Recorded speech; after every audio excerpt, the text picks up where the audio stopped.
great English painters in the early 19th century. Most people might point to Lawrence in portraiture or Turner and Constable in landscape, but relatively few people might think of Richard Parkes Bonington.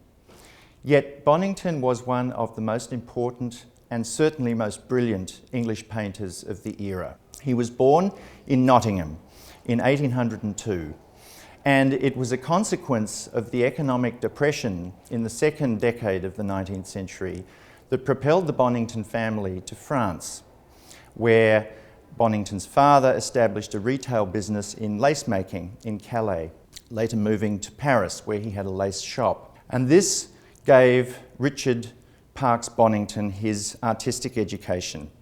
He was trained and entirely educated in France by copying first pictures, old master paintings in the Louvre, where he met Eugène Delacroix and other prominent French painters of the Romantic movement, and then into a formal attachment to the studio of Baron Gros, where he was given the normal academic training available to French painters, with all the access to the masterpieces of European painting of the 17th and 18th century schools. And this was an opportunity for this young man to learn a craft and a method of painting that was largely unavailable to English artists at home. But more than this, he commenced his career as a watercolour painter, which was a particular English facility, largely unknown in France, which meant a fusion of techniques bringing the qualities of lightness and subtlety in watercolour to the painting of oil subjects with a similar facility, lightness, delicacy of touch, that had a tremendous and transformative effect on all of his French contemporaries who had never seen anything quite like this. The year of 1824 was one of enormous importance in European cultural affairs. Two of the great romantics of the age suddenly and unexpectedly died, Lord Byron at Missolonghi and Theodore Géricault in Paris.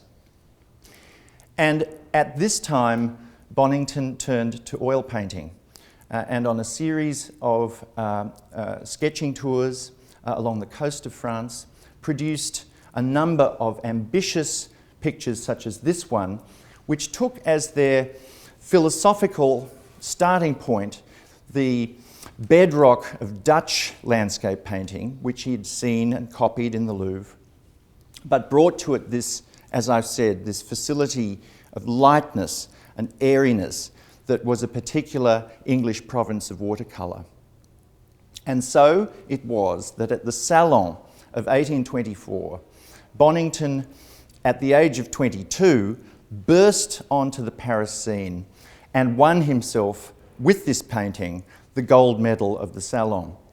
But he was also fortunate to collide there with John Constable, who also made a tremendous sensation in Paris, such a sensation that he had never made in London with his great landscape painting, The Haywain. Bonington is probably not better known because his life was cut so short. He died a few days before his 26th birthday in 1828 from TB. And one of the great hypotheticals of art history is what would have happened to English art if Bonington had lived as long, for example, as his direct contemporary Thomas Sidney Cooper, who was still churning out cow paintings in the 1890s. Would Bonington have been captivated, affected by the Pre-Raphaelites, for example? How would he have interacted with late Turner? We know that he was very interested in Turner when he went back to England and was impressed by Turner's late painting style. Of course, none of these questions have any meaning. His premature death ensured that Bonington's career remained tantalisingly and tragically brief, and that there are relatively few paintings.